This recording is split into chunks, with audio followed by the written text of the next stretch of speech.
Welcome to Grant's Rock Warehouse, and tonight we are live. This is another episode in our Ian Hunter series. We're looking at Ian Hunter in the 80s. The Parish of Rock and Nick S. Squire are here. We're going to keep this interactive. We do want to hear from you in the chat, so let's get started. Let's do it. Serving up riffs hotter than Hellfire Chili with a beer chaser. Grant's Rock Warehouse. Hey, everybody, we are live, and look at these gentlemen. Look how cool the Parish is tonight, ladies and gentlemen. He is doing his best Ian Hunter impression, and he's carrying it off well.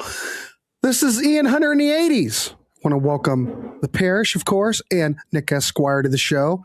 And I do want to mention this before we get started. If anybody, I posted this in the Warehouse on YouTube. I posted this on Facebook, but we had a nice compliment from Ian Hunter. Ian said, "I'm truly thankful for the websites that continue to discuss Mott the Hoople, as well as my earlier and more recent work. Without these platforms, I'd probably sink into oblivion. I don't know about scoring albums. I get it, but different situations, different times. I can tell you the ones I don't like. Anyway, thank you, Grant's Rock Warehouse team, for hanging in with us older chats. It's appreciated. Gentlemen, pat yourselves on the back. Yeah, you too. Yeah, absolutely. There you go. Changing people's lives. Yeah. One track at a time. That's very nice of Ian Hunter to post that on his website. I just tickled. I'm you know? just glad we've been pretty positive about his music. Well, it's what's It'd have been a bit embarrassing if we'd been very critical. well, we just tell it like it is. I know. Like the song. Just like the song. Yeah. I know, Steve, we got a late start. You guys must be feeling pretty damn good knowing you've been viewed by the likes of one Mr. Ian Hunter. Isn't every YouTube channel being name checked by our heroes? Nope. No, just this one. Mm. I don't know. How do I have no idea. Anyway, I do want to thank everybody for tuning in tonight. We want to keep this interactive. And of course, we're going to go through all these albums, and we're going to play some tracks, because this is the new format on all these damn shows. So if you're here for the live show, you will witness the live track. After I leave these up a week, I'm ripping out the tracks, and then you'll just have the discussion. But if you're here for the live show, you get to play some music with us, and we do want to hear what you think of things in the chat. Anyway, thank you, Chris. I appreciate it. Damien, nice to see you tonight. Jeff's here. More importantly, my snowblower still works after 5 years of sitting. Man, wow. That's wonderful. Oh, that's what I meant. It isn't. Right. Okay. I know what you're talking about, Keith. I'm like, I just read stuff and my brain's totally turned off. Anyway, I guess we'll get started. Just before we start, just a couple Okay. of things. Firstly, this is Ian Hunter in the 80s, not Ian Hunter in his 80s. Right. Which is a show we're going to be doing in a few weeks' time. That's right. when we're talking Right. about, We'll get there. we'll get there. And secondly, in case people are wondering why I'm wearing sunglasses, when we had the chat after the last show, Nick said that the reason that Ian Hunter wears sunglasses is because the record label told him he looked a lot younger if he wore sunglasses. So therefore, ever since, I've been wearing the sunglasses. And as you can see, I now look like I'm in my 30s as opposed to my 60s. So Is that what it is? that's that- what it is. Okay. All right. Telling myself, Amazing. even though I keep walking into objects because I've got the sunglasses on, nonetheless, I apparently look a lot younger. So thank you, Ian Hunter's record label, for that tip. That's All much right. appreciated. All right. Well, we're going to start up. Since you're yapping, Parish, we're going to start out with you. We're going to start out with Welcome to the Club from 1980, which was a double album. This is on Chrysalis. This is raw. This is energetic. I think I'll ask the panel, but do you think that this maybe possibly captures Ian Hunter at his post Mott the Hoople peak? Play that first track and All right, let's play it. Yeah. All right, let's just play the first track. We do want to hear from you, and then we'll go from there. Let's enjoy ourselves a little bit. All right, let's play it. Once bitten, twice shy. Oh, let me reboot the Stream Deck thing real quick. That could be part of the problem. Or is it even on? You know, it's just this technology, kids. It's just great. Maybe it just doesn't like that song.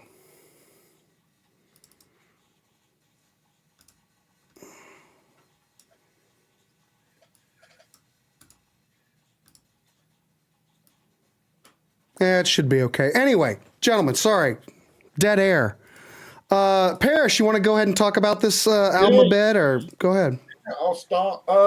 As a few people have mentioned in the chat, this has got Mick Ronson on guitar. And I have to say, I think it's a really good live album. I think it's a great snapshot of what they were like back in 1980. I can hear a bit of an echo. I don't know if everybody else can hear. Yeah. Well, hold on. Let me hear you. Now you carry on. And I would say that the song you just played, I would say Great White, that's how you do Once Bitten, Twice Shy. That's what I would say. Yeah. I think that's a great rendition. I think it's excellent. I don't think it's much different than this. What? No, I think this is a much better version than the Great White. Yeah, but I think Great White listened to this live version. Yeah, probably. But that's what I think. I also think the Choir Boys, or if the London Choir Boys, as they're also known, Choir Boys, I reckon they based their whole sound of the last 35 years based on this album, because this is what the Choir Boys sound like. Now, if you like this album, you might like the Choir Boys, but this is what it's based on. So I think it's a great album. There's one irritation I have on it a bit is I really like the piano, but I find the synth, or I'm not sure if it's a synthesizer or an organ on a couple of the songs, it gets a bit whiny. It's a bit high pitched. And that irritates me a little bit on those couple of songs. But that's kind of like a minor gripe, really, because I think the album's so good. It kicks off with a cover of FBI, the song by the Shadows. And I was brought up listening to the Shadows because it was one of the bands my dad liked. This is a really good rocked out version of it. In fact, I'm surprised more people don't do rocked out versions of the Shadows songs or instrumentals. Once Bitten, we've just heard. I think that's a really good rendition. All the Way from Memphis is like the song's on speed. It's so fast. It's like a punk version. Great. I love it. Mick Ronson's guitars are fantastic. Irene Wild is even more emotional on this record than it is on the studio version, if that's possible. So I love the emotion in that. Bastard, which I think is a great song, just comes across again on this as a really heavy rock song. But what I find a bit odd on it is all the young dudes, because it's actually a bit different to the studio version. His phrasing on it is a bit different. It's all the same words, but it actually sounds, the way he paces the vocal sounds a different song almost. And on the studio version, there's a few words I can't quite make out, but he articulates them so well on the live version, which is a bit odd because you'd think it'd be the other way around. But on the live version, he articulates it so well that you can actually hear the words that maybe you can't on the studio. But there's an emphasis in there when he talks about, I wanted TV and I got T-Rex. And the way he says it on the live version, it actually seems to have a different meaning to me. It's almost I think there's a double entendre when he says that he wanted TV and he got T-Rex. But it actually sounds like he wanted to buy a television on the live album. Which is really so it's quite interesting to hear. As I say, it's a bit odd. But overall, I think it's a great live album. I've seen a few people say it's one of their favourites. I'm not surprised. And I've really enjoyed coming back and listening to it, actually, because I've probably not heard, sort of played it for a while. So yeah, really good. Really like it. A really good album. I'd probably give it an 8 out of 10 is my score. I know the great Mr. Hunter himself doesn't know why we rate his albums. But nonetheless, I'm still going to rate it. We're doing it. and we're going to do it, and it's an 8 out of 10. What is it? Sorry. 9 out of 10? 8 out of 10. 8 out of 10. All right, perfect. All right, Nick, you're up. This is an easy album to discuss because it's very good. It's the best of Ian Hunter up to that point. It's the best of Mott the Hoople. He's got a phenomenal band. He's got Mick Ronson. It's just an easy thing to talk about. Everyone should listen to this album, and frankly, if you want to listen to Ian Hunter, you should own it.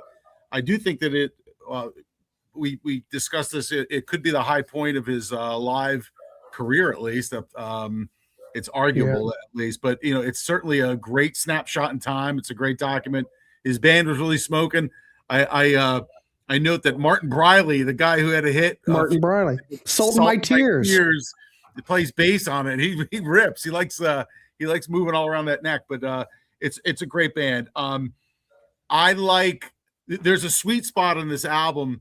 It's that side 2. It's like every song is like an encore to me. And in Parish mentioned, I Wish I Was Your Mother, Irene Wild, Just Another Night, Cleveland Rocks. It's like better and better and better. And one could even say almost basically the whole album. It's like it rides such a high. It's really impressive. On the CD reissue, they added a couple of the some tracks that didn't make the cut, and I can see why. I mean, there's some good ones. One of the Boys is really good. Golden Age is interesting with some doo-wop flavoring and stuff. There's another medley in there that didn't do much for me because it's some of the songs they had already played, so it must have been a different performance. And I think what was it, Stand in My Light? It wasn't the best. It was like an 8-minute blues thing, but When the Daylight Comes. The studio tracks on this one are okay. It kind of reminds me of, it's like some other bands have done it, like Kiss.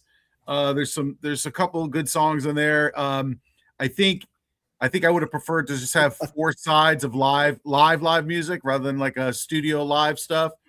The songs aren't bad, but it kind of like it changes the energy in the room a bit. So 3 of the 4 I really like. I'm not a big fan of Silver Needles. That seems to meander a bit. It reminds me of something almost like Grateful Dead would do.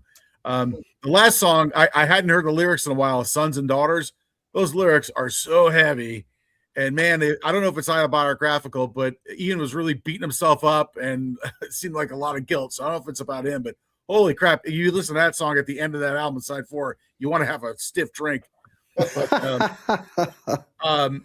so it's a great song. It's really deep. It's really, you got to sneak up. You maybe want to sneak up on it. But yeah, I mean, to me, this album is almost flawless. And I would give the live portion a 10. Okay. I think it comes down a little bit because because of the studio tracks, they're not bad, but it just I'm trying to rank it, but I would give this album overall 9. 9. All right, perfect. I have to say, I ignored the studio tracks as I often do when you get studio tracks on a live album. Yeah, we're rating Ian Hunter live, so that's right. So the studio tracks are throwaways, aren't they? They're leftovers, and they're okay, but right. they're not brilliant in my view. But there's no bad Ian Hunter. That's true. But I've kind of ignored the studio tracks because, as I say, they're kind of. I suppose they were bonus tracks of its time, weren't they? They put them on the side, so I guess they were bonus tracks. But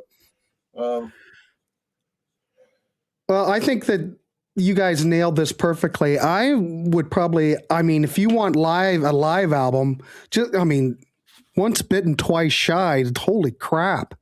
Mm-hmm. Damn near tears your face off. It's anthemic. It covers a lot of his material. I think it's a good representation. I think this covers as a good greatest hits. I would give this an 8.5. And I don't mind a lot of the bonus tracks, what the studio tracks, they're okay. The live album is so good. Right. That the side 4, it's like, it's fine. It's a Kiss Alive 2 thing. That's fine. I don't have a problem with it. So I'm going to give it an 8.5. Let me see. Anybody else coming in with something? Starman. I've got everybody else's score. 8.5. Whilst you do that, Grant, the other thing I would add. Yeah, go ahead. It's definitely a live album, isn't it? There's no. Mm-hmm. Oh, right. This has been touched up more, very much or overdubbed. I'm No. not saying it hasn't been any at all, but it doesn't really sound like it has been. It's pretty Mhm. raw, and it certainly sounds live. And let's not forget the crowd was really hot. It was a great venue, Roxy, small crowd. They're really into it. It just helped the energy level overall. So it was really Yeah, you impressive. can feel it. Yep. You can feel the energy. All right, cool. Well, I got everything ready to go. We've got a wow. We come up with an 8.8181818188 goes on forever. Wow. Okay. Well, call it I think we have an 8 point. I think I'm going to go with an 8.8. So there you go. Awesome. Excellent work, everybody. All right, let's keep going. We are going to go to the next record. We're going to go to 1981. We're going to go to Short Back and Sides. This is a little bit more of an experimental, a little bit more new wave punk, if you wanted to say. I would say. I mean, it's more, think about the time period. Produced with Mick Jones of The Clash. See, right there's going to give you an indication of what to expect. Anyway, we are going to play a track before we start the analysis, ladies and gentlemen. Let's play a track. And I just picked Old Records Never Die. Again, this is on Chrysalis 1981. Let's play it. Let us know what you think. And then we will circle back around and talk about the record a bit. We still have 2 more records to go. So, all right, everybody, there you go. You got an idea. I don't know why it's doing that. I can't reboot anything, so that's part of the problem. Yeah, I don't know why I was cutting in and out for you. It was just one of those days. I use this damn thing all the time for all these damn shows. Who knows why? It's having a crisis. Oh, it did do an update, though, the other day. Maybe that's it. Ken White, Grant, congrats on Ian Hunter Love for the Warehouse. So happy for you. Awesome. Thank you. I appreciate it. You have echo cancellation. Do I have it on? Oh, I do have. Well, that's probably part of the problem. Howard Cosell was from Mott the Hoople.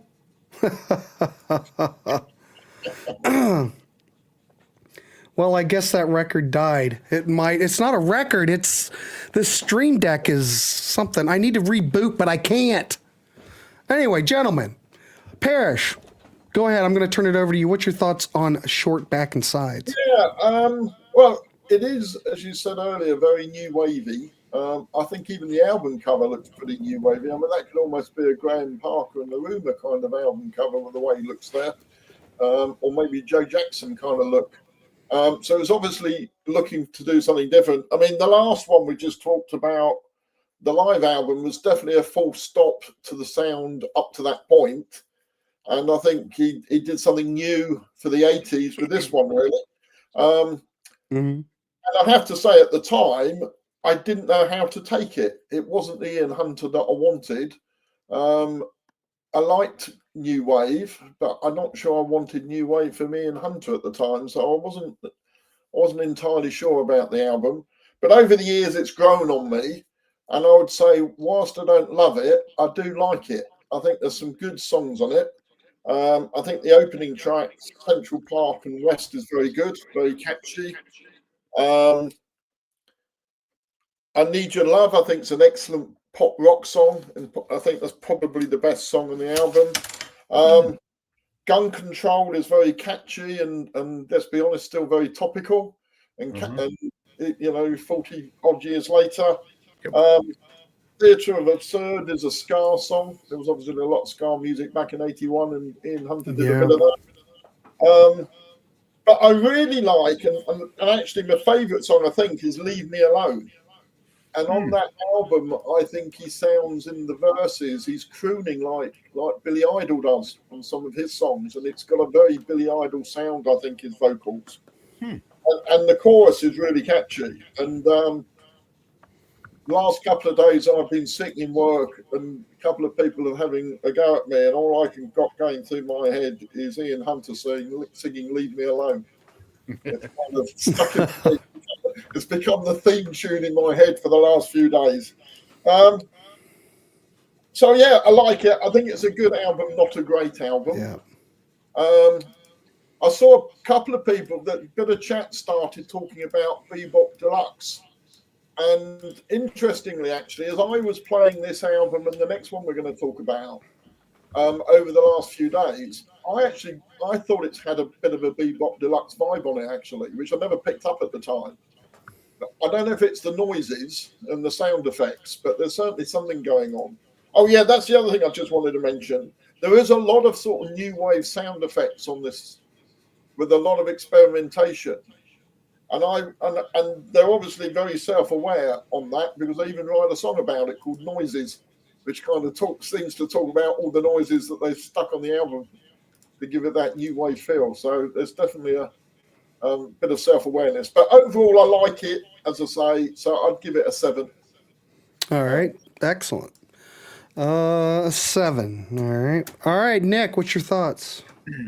This is one of the first Ian Hunter albums that I dove into. I discovered this and You're Not Alone with this Schizophrenic around the same time, and then Why You I Order right around 88, 89.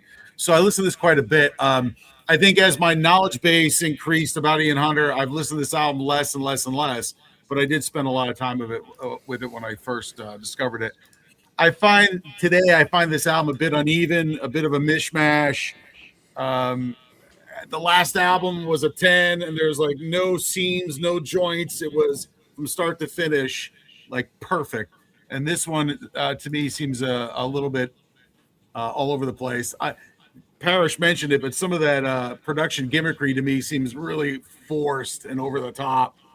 And I know Ronson gets a production credit along with Mick Jones, but if I was to guess, and not knowing, I would think that Mick Jones has somewhat of a heavier hand here.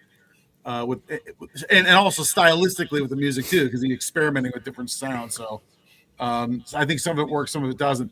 My highlights very similar: Central Park West, Ian's embracing New York City with everything. Now he's living there, and I think it captures that spirit. You did a great job, Grant, in playing Old Records Never Die. I think that's a great classic Ian ballad, and I assume that's Ronson on guitar because he basically used this road band to make this album, which is a wise choice. They're probably pretty hot coming off the last tour, but I think most of them, if not all of them, are on this, which is kind of cool. I love Gun Control. I think Gun Control is actually a good marriage with Mick Jones, that sort of reggae ska feel. The lyrics, as Parish mentioned, are really relevant 40-some years later. So I think that's a sound experiment that actually works well for me. The worst song is Noises. It is terrible. It is him talking with whatever. It's not a Cockney accent with like crap over it, and it's a waste of groove space to me. So I didn't really like it at all. With like a club bass and like a piano, that's just like a no. Theater of the Absurd is kind of weird because that track represents like the best and worst of what's on this album. Like there's like a good song trying to break out of there, and I do like the ska vibe, but then they have some production gimmickry that kind of like I think slows it down. The last track is interesting. That Keep on Burning. It's like a dirge, and then it breaks into like Blues Brothers in the Baptist church, people doing backflips down the aisle, like at the very end, which was like amazing. So it's kind of another schizophrenic song. So I like the album. I don't love it. I agree with Parish. To me, it's a 7, and a 7 for me is you should hear it. You should probably put it in your collection. If you're new to Ian Hunter, I would not start here at all. And kind of the crappy thing is like after having a 10 is kind of a drop off, and then of course he's off of Chrysalis Records after this album. So I don't know what exactly happened there, but it's okay. So it could be a contractual record. I don't know. Maybe they dropped him. I don't know what the story was. Maybe he only had a contract for X amount of records. Would have been 3. It seems kind of well. They rushed him. They rushed out the live album because of the unexpected success of the Schizophrenic album. So, but you know what the Chrysalis, they dropped everybody around this time. UFO, boom. You go through the list of names of all the artists that they got rid of right in the early 80s because they were pivoting with their roster. So it doesn't surprise me. All right, so it probably came through all that mass extinction. So, all right, cool. They dropped Rory Gallagher. That's how fucking stupid they were. Well, Rory didn't sell a lot of records. They didn't know how to sell them. That's why. 100%. All right. I think I would also give this a 7. I mean, it's kind of an eclectic album. It's very noisy. It's kind of divisive among the fan base. Some people look at it as a lost classic. I don't really have much to add. I think that the production on it is a little bit tiresome. Was Mick Jones the right guy for this? I don't know. Maybe it was too far. Maybe it's ahead of its time. Maybe it was at the wrong album at the right album at the wrong time. I don't know. I'm going to give it a 7 as well. It's okay, but that track we played is phenomenal. I will give you that. Yeah. So, all right. So we've got, let me see if anybody else is, okay, we got a 6.5. I got everybody else's score. All right, here we go. We got a 7.2. Look, the trophy wife is in the chat. Nice. Donnie, right, 6.5. We got all of it. All right, cool. Mark this one off the list. All right, our next record. We are going to go with 1983 album, All the Good Ones Are Taken. This one's a little bit, this is like a mix of rock, synth pop, AOR. You don't have Ronson on here. It's probably a little bit more commercial record, maybe a little bit more uneven. I don't know. We're going to play a track on it. Hopefully I unplugged this thing. I plugged it back in. I restarted it. Hopefully it'll play okay now since, well, there's a lot of buttons on this end. All right, so we are going to attempt to play the title track, All of the Good Ones Are Taken. So, let's do it. All right, here we go.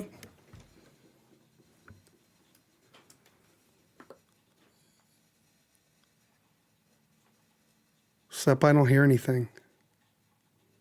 No, not yet. Well, we'll see. Oh, well, it's not playing anything. How good? How great is that? Hold on. Damn it. I'm not going to give up. Why is everything going to hell today? All right, here we go. Was that the third one? All right. Damn it. We'll just circumvent the whole thing. All right. I'm going to play this damn song if it kills me. All right, ready? Here we go.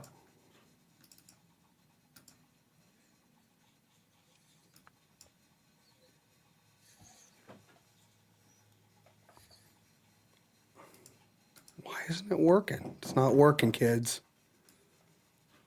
All right, forget it. We're not going to play anything. Damn it. Just talk about it. Parish, go ahead. I don't know. I've screwed everything up. Yeah. So, it's got the echo back. Oh, sorry. That's okay. All right, you're clear. Okay. Yeah, that's it. So, I think this album is a continuation of the last one. So, yeah. Go for it. Did it play? Yeah. Yeah, start playing. Oh, it did? Yeah. Why can't I hear it? Let's Okay, stop. cool. All right, back to you, Parish. Am I the only one who thinks he looks like Mick Hacknell from Simply Red on the cover of that album? He does. That's probably really why he wore that. That's why he really wore the glasses. It was nothing to do with looking younger. It's so he didn't look like Mick Hacknell, I reckon. But no one knew who well, I guess 83. Yeah, Was Simply Red around then? Yeah, I think so. Yeah, maybe. Put up both your album covers for a moment, Nick. Oh, what's that? Put up both the album covers at the same time. Were you inspired to get two versions because of the song Seeing Double? Did that kind of... No, actually, that's a good point, but it wasn't. It's because this album was like a unicorn. You couldn't find it anywhere in the States. So I find it and I coveted it. But the one thing I just noticed, I probably just screwed up, is that there's different inner sleeves. Yeah, I saw that when you were putting them up. Green and one's like the black and white. Yeah, And he's got the note on there, all Kiss on Live, long-winded handwritten note to the fans. Yeah. It's kind of cool. So I think this is a continuation of the last album. I just think this is a much better version of it. I really like this album. I'm glad you finally got to play that song because I think that's a really good pop song. I think it's a good pop song. Yeah. And very good for, 83. It kind of is, that sound fits in really well. I think that I really like the title track. The next song, Every Step of the Way, he's back to being a rocker. He suddenly found his rock roots again, which I think he lost pretty much on the last album. Fun is kind of new wavy like the last album, but I think it's a better version of the last album. Then you've got a song that's very out of step with the rest of the album. Next song after that is Speechless, which again I think is a great pop song, and a few years later Status Quo recorded it and released it as a single. Oh wow. But Death and Glory Boys is the song that I think is really out of step with the rest of the album. I love it. I think it's a great song. Yeah. Inspired by the Falklands War that was going on at the time. But it doesn't sound like anything else on the album. It's, I think, the only song with Mick Ronson on, which might be one of the reasons it's a bit different. Mm-hmm. But yeah, really good. And then other than that, I think Something Going On is really good. However, unlike the last album, which I didn't dislike any of the songs, I just didn't necessarily like them very much. I really, really do not like Captain Void in the Video Jets. It really irritates me. It's like the Buggles, but not nearly as good. It's almost like you heard the Buggles and had a go at it, but couldn't pull it off. So I really dislike that song, almost to the point that I might say I think it's the worst Ian Hunter song ever. I dislike it that much. It's worse than Noises. Yeah, it's worse than Noises. Worse than Noises. Wow. Worse than Noises in my view. Because at least Noises, well, I don't mind Noises so much because Noises sounds to me a bit like Park Life by Blur, which came along obviously a lot later. So I kind of don't mind it so much. But yeah, I really don't like Captain Void. I wish he hadn't done that. But nonetheless, apart from that song, I like the rest of it. And I think there's some really good songs, like the one we played, like Death and Glory Boys, Something Going On.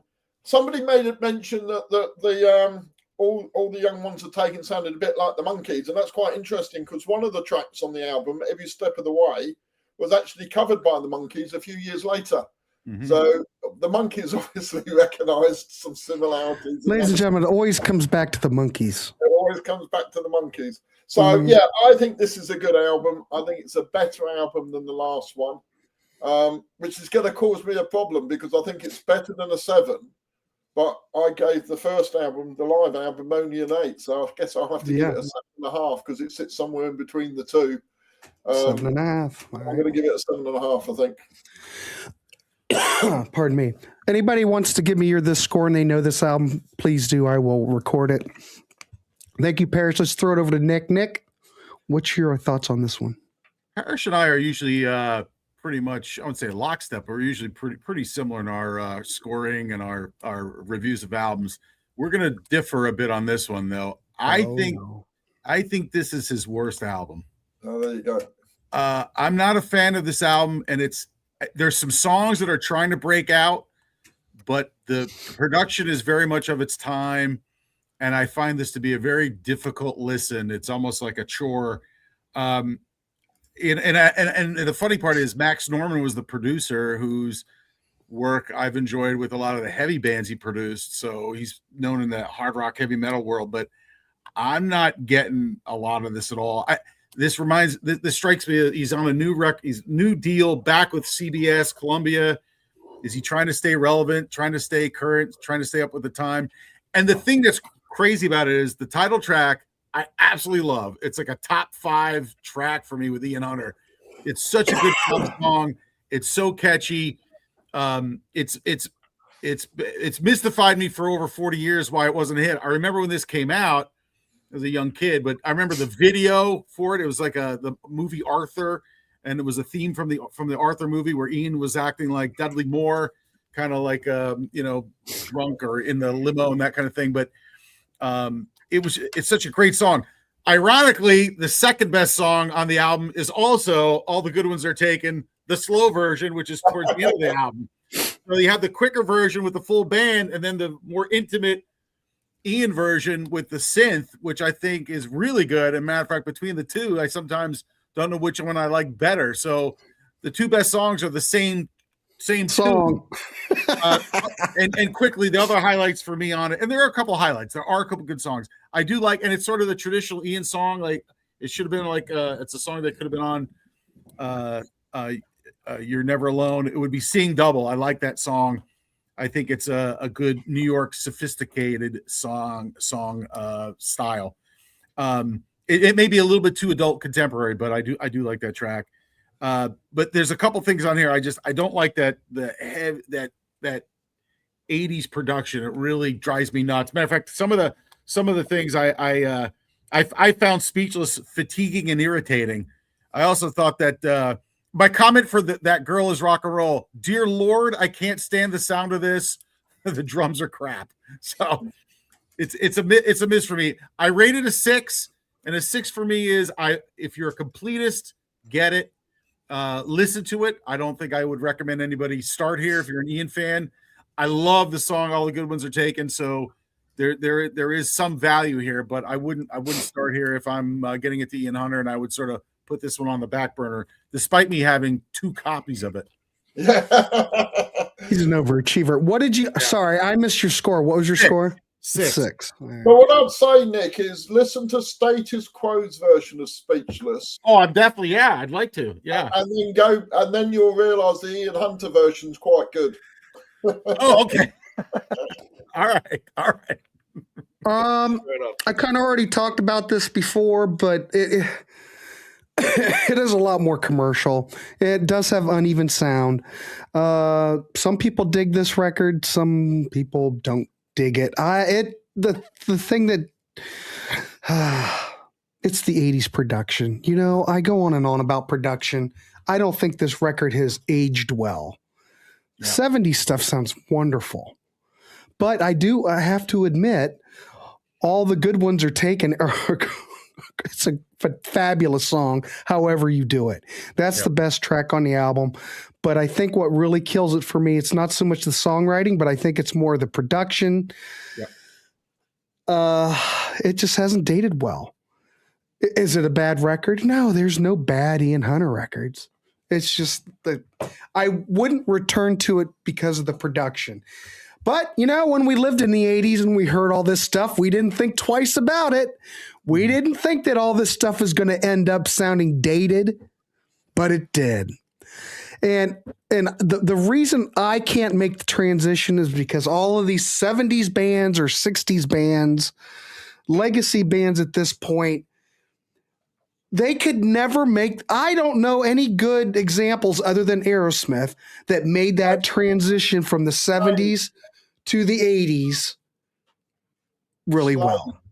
When we did the Slade Slade, yes, you're right. Slade did a wonderful job. Those Slade records, top notch. This album made the transition really well. Really well. Really well. It's an excellent album. So, okay. Aerosmith and Slade. That's all I've got. But this, no. All right. Anyway. Grant, how do you stand this 80s? It's different on the 80s cruise. Nothing sounds like it's the 80s so much. I don't have a problem with the 80s. I just have a problem with certain acts, 70s, 60s acts in the 80s. I like the 80s acts in the 80s. I think it's the production. I think you're right. What you said earlier. Some of these are okay. There are some good songs. Genesis. They just struggle. Yeah. Genesis did the transition probably better than anybody. Robert Plant made the transition really well. Those Robert Plant albums in the 80s, I love them. Judas Priest, I'd say no. Just listen to Turbo. No, they did not make the transition well. Anyway, Kinks had some good 80s records. Okay, there are some bands, but for the most part, but all these people that we just mentioned aren't playing on the 80s cruise. So there you go. So anyway, I guess I'd give this a record. The 80s production. Songs are good. I guess I just give it a 7. It's fine. I don't know. I don't want to be harsh on it. Did everybody else chime in on this? I think so.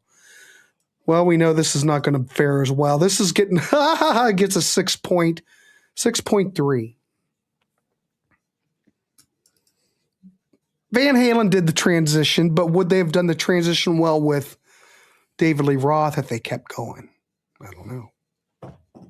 Sammy was built for the 80s. Let's say that. All right. Next record. I'm conscious. Haven't you got another show in a minute? Yeah, but I already texted him. I said, this is going to run 15 minutes late. Okay. All right. Next record. We're going to go to 1989. And I just tested the tunage and it worked on this record. So maybe it likes this record. So we're going to go with the Ian Hunter Mick Ronson album. The track we're going to listen to start us off is Tell It Like It Is, Why You Orta. They're on Mercury, 1989. Let's play it. We'll circle back around and we'll talk about it a bit. We do want your thoughts in the chat if you haven't heard this record. It is late 80s. All right, here we go, kids. Let's hear it.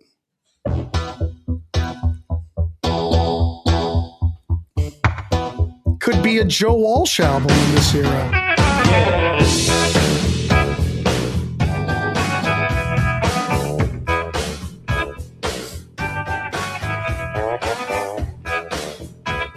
Where's Mark Bolan?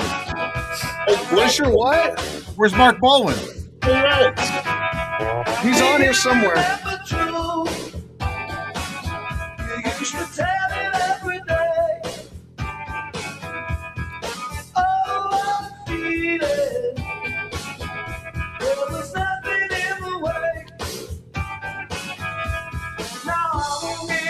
That's early 80s. That still is the 70s as far as I'm concerned. It was recorded in the 70s, released in the 80s.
Man, this is very T-Rex.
There you go, Ian Hunter, Mick Ronson, Tell It Like It Is from 1989.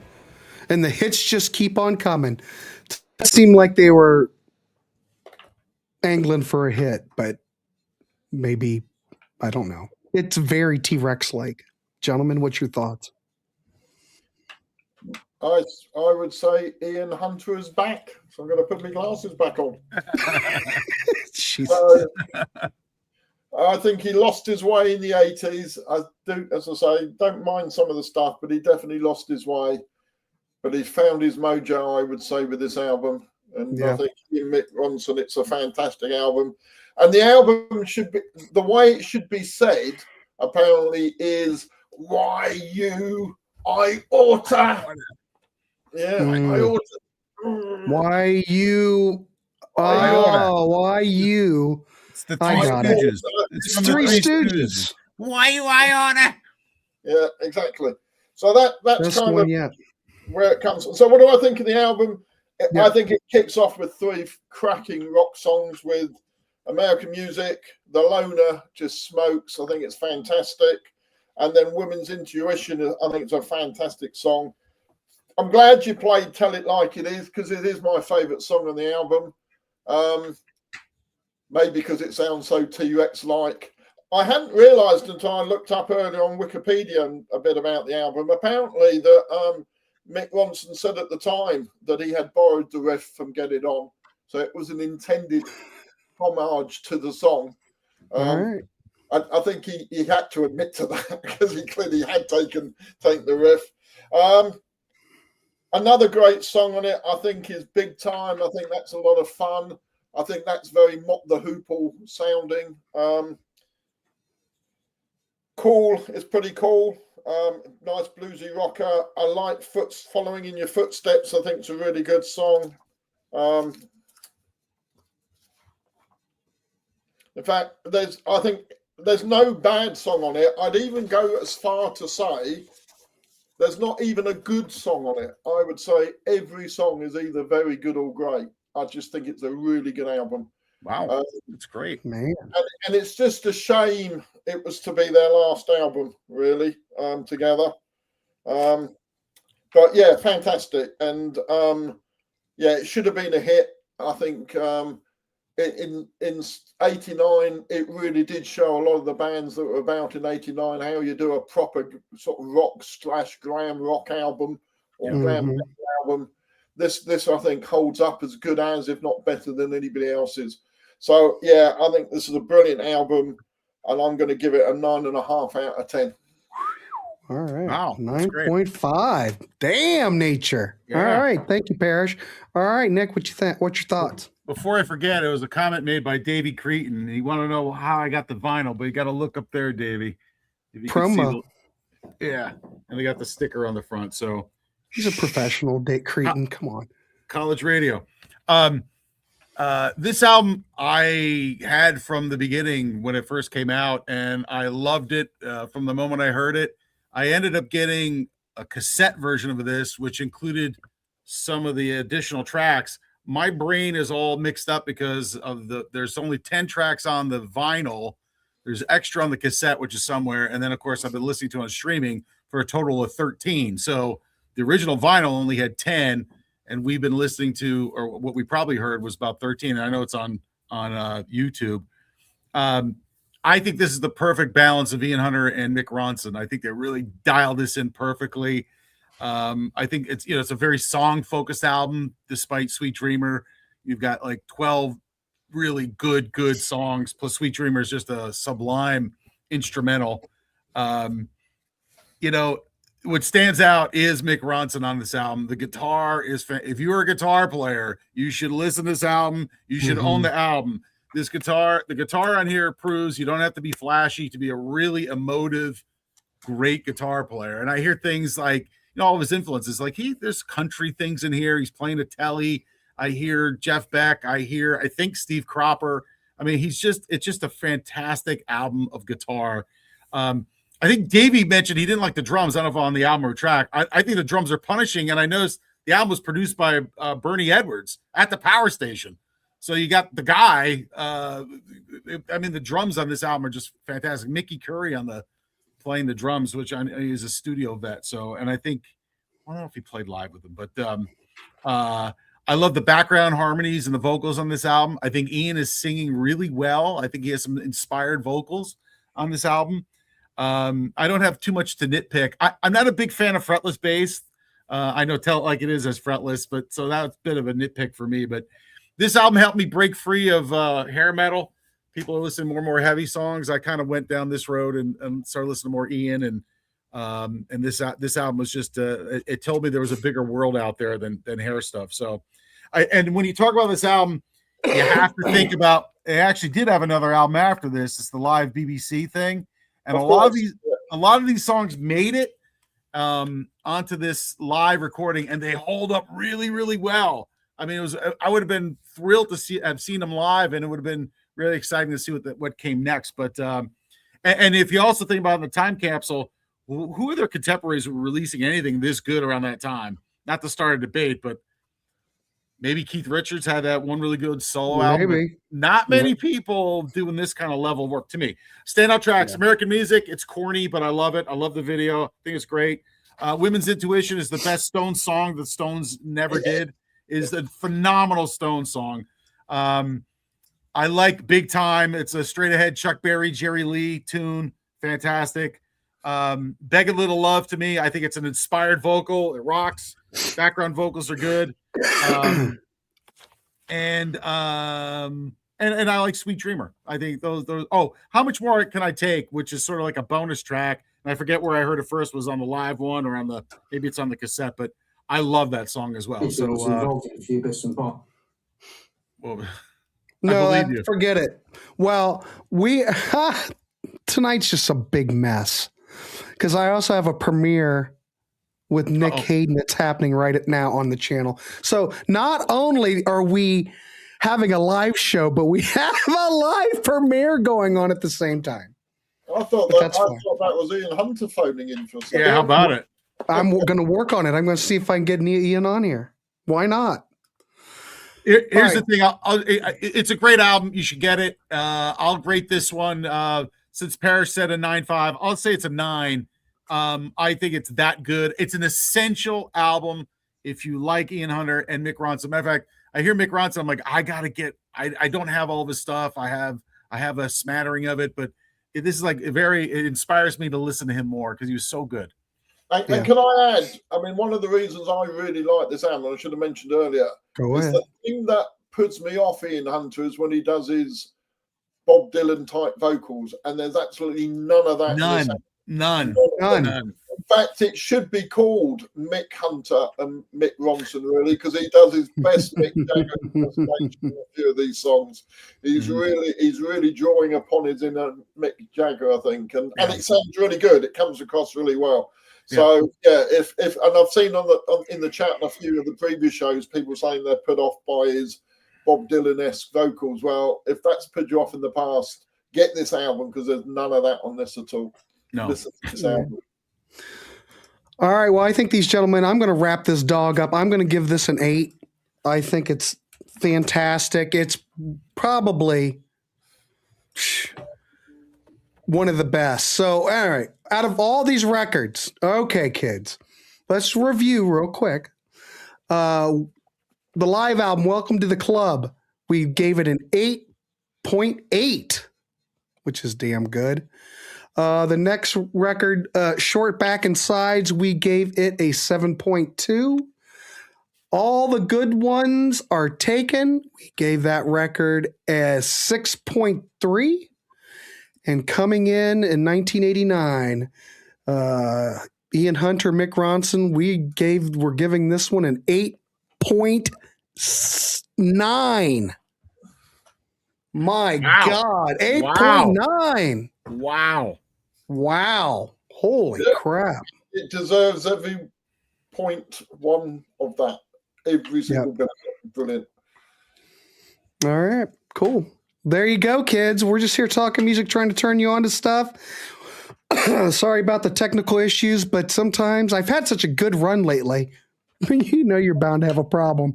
Anyway, good show, gentlemen. We will be back. All right, so what do we look at on the next What's the next? The 90s. What happened in the 90s? Not much. Well, we've got the live album that you just mentioned. Yeah. That was what, mid-90s, something like that. I'm not sure the year. I can't read it. Yeah, I think it's around 45. You also have Dirty Laundry, and you have I wanted to say, is it called Michael Picasso? What is the name of that album? The song's Michael Picasso. Yeah, I can't remember.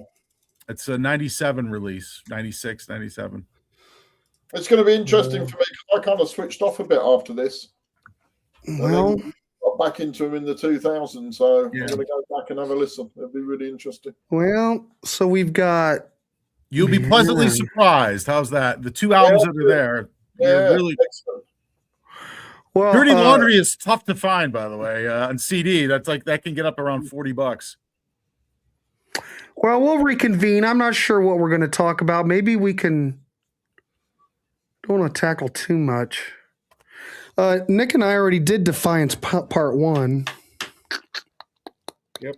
I mean, we can touch on it. I don't know. We'll be back next month. I'm not sure what we're looking at, but we're not done with Ian Hunter yet, kids. So We're going to get to Ian Hunter in his 80s. I'm sorry, but we're going to have to do it.